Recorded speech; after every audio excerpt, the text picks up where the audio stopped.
भारतानं मध्य पूर्वेमधल्या प्रमुख शहरांसाठी विमानसेवा सुरू करण्याचा मोठा निर्णय घेतलाय। या सेवांमध्ये दुबई, मस्कत, फुजैरा, शारजाहसह इतर महत्त्वाचे शहर समाविष्ट आहेत। इंडिगो, एअर इंडिया एक्सप्रेस आणि स्पाइसजेट हे प्रमुख भारतीय विमानवाहक विमानसेवा आता सुरू केली जाणार आहेत।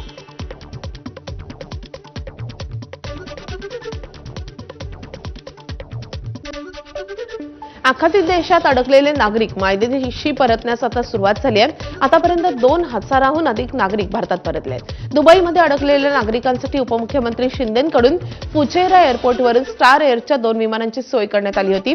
या 2 विमानांमधून 164 प्रवासी मुंबईत दाखल झालेत। यावेळी दुबईहून येणाऱ्या लोकांच्या स्वागतासाठी शिवसेनेच्या नेत्या शायना यांची, आमदार मुर्ची पटेल यांच्यासह शिवसेनेचे नेते यावेळी उपस्थित होते। दरम्यान उपमुख्यमंत्री एकनाथ शिंदेंनी पंतप्रधान मोदी आणि गृहमंत्री अमित शहा यांचे आभार मानले। तर एकनाथ शिंदेंची एक पोस्ट आपण पाहूयात। दुबईत अडकलेल्या महाराष्ट्रातील अनेक नागरिकांना मायदेशी परत आणण्यात शिवसेनेला यश मिळालंय। फुजैरा एअरपोर्टवरून निघालेले प्रवासी मुंबईत सुखरूप परतले। देशाचे लोकप्रिय आणि यशस्वी पंतप्रधान नरेंद्र मोदी आणि गृहमंत्री अमित शहा यांच्या सहकार्यामुळेच ही घरवापसी शक्य झाली आहे।